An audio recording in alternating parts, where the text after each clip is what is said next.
Mike, I want to try to focus on CalWorks first, and the latest proposal, the one I watched sort of be delivered yesterday up in Sacramento, called for, at least as it was described, cutting $750 million of money that goes to eliminating essentially job training, job placement, transportation, drug and alcohol treatment, child care assistance for all the recipients not meeting federal standards for work participation. How many people is that, and what on a day-to-day basis would it mean for those people if that proposal became law? Well, the CalWorks program serves 1.3 million people in California. 1 million of them are children, and it basically provides cash assistance to keep a roof over the head of families. I mean, that's basically what it does. We provide the maximum grant for a family of 3 is $694, the exact amount. And that's $694 a week or a month? A month for a family of 3, and that's exactly the exact same grant level as we had 20 years ago under Governor Duke Majan. So the grant hasn't exactly gone, we haven't gone high on the hog. That's not adjusted for inflation. That's the actual number. It's not adjusted for inflation. They had $694 in 1989. They're getting $694 a month in 2009. So the program, what the governor's essentially proposing, this is, I would note, a proposal, CalWorks was actually created by Pete Wilson, that great liberal welfare reformer, and he actually set up a program that said, we are going to provide assistance for every child in the state, notwithstanding the behavior or the perception of the parents. And what that means is that over time, we have made sure that we provide cash assistance and keep a roof over the heads of kids.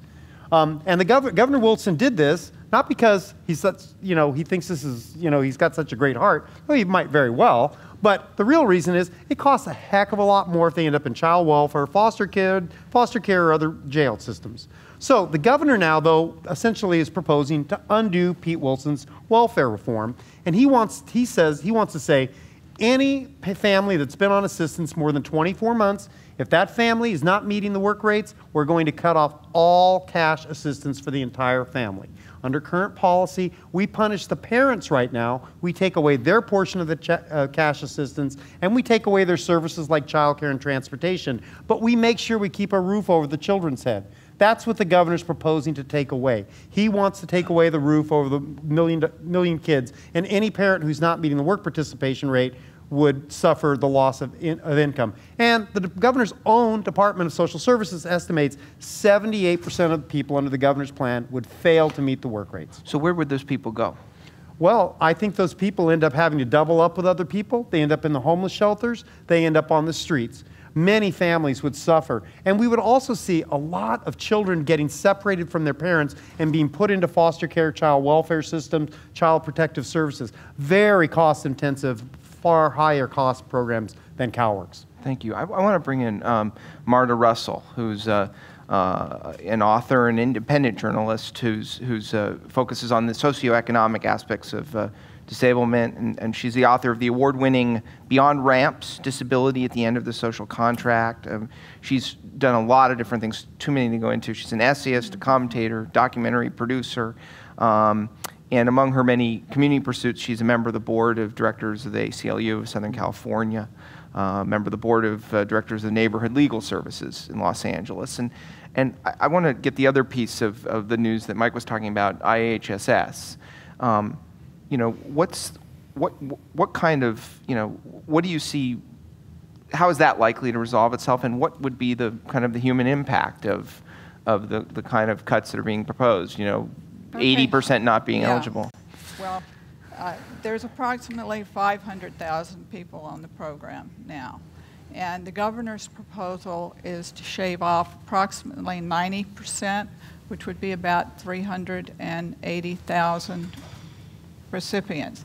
And it gets very arcane because the rules under the In-Home Supportive Services Program are based on a functional score rating.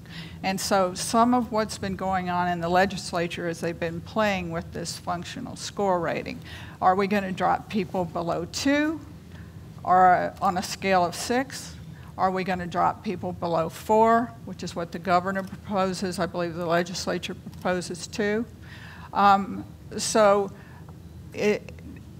it's kind of a way to divide the community, which is a I think, a very insidious tactic to start thinking about, well, who's going to lose their services?